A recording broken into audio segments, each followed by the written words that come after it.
Bienvenue sur Force 12 PA1 pour une nouvelle vidéo dédiée à un personnage de Super Fantasy Brawl. Aujourd'hui, nous allons voir ensemble Corvash.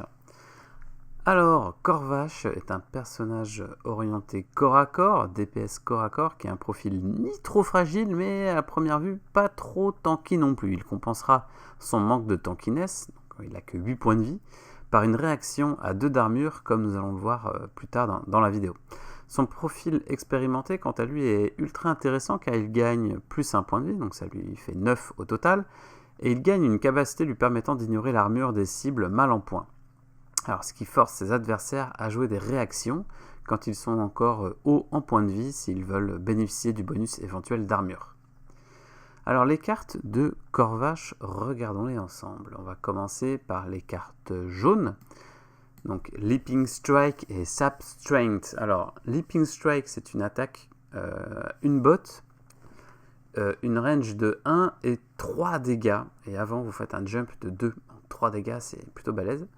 Sap Strength, donc 2 bottes, 2 de range, vous faites 2 dégâts. Et si la cible elle est mal en point, l'attaque gagne plus 2, ça fait genre 2 dégâts.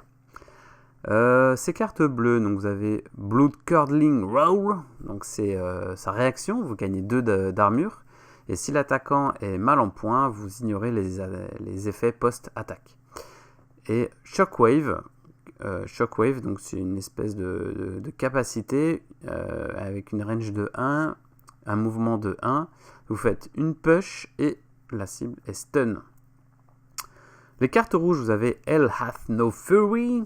Donc c'est un mouvement de 2, une range de 2, 3 dégâts encore, et après l'attaque, si la cible est mal en point, vous faites force 1. Et sa dernière carte, donc c'est Chop, donc c'est une attaque en zone, en AOE, tout autour de Corvash. Et l'attaque gagne plus 2 en dégâts pour chaque cible. Alors Corvash possède énormément de dégâts, donc on vient de le voir, il a 2 cartes avec 3 dégâts de base et une avec 2 ou voire 4. Donc il possède aussi des moyens situationnels mais bien présents de déplacer les figurines ennemies. Les 2 cartes le faisant sortir du lot étant sa réaction qui sera utilisée quasiment tout le temps pour avoir 2 d'armure et donc apporter beaucoup de tankiness. La carte Chop lui permet de mettre beaucoup de pression à l'adversaire en l'empêchant de jouer ses figurines trop groupées, sinon il peut potentiellement se prendre une attaque à 4 voire 6 de dégâts sur 2 ou 3 de ses personnages. Alors le seul défaut de Corvash est sa mobilité, donc il doit être joué avec des personnages lui apportant beaucoup de mouvement. On pense alors à Kilgore pour son Throw, et Hackett pour son Tech Flight, et enfin Nevamore pour son Guiding Light. En conclusion, Corvash est un bon personnage avec une bonne compo adaptée, il peut devenir carrément l'un des meilleurs personnages du jeu actuellement. Son seul défaut étant sa mobilité, heureusement pour lui c'est un défaut facilement réparable.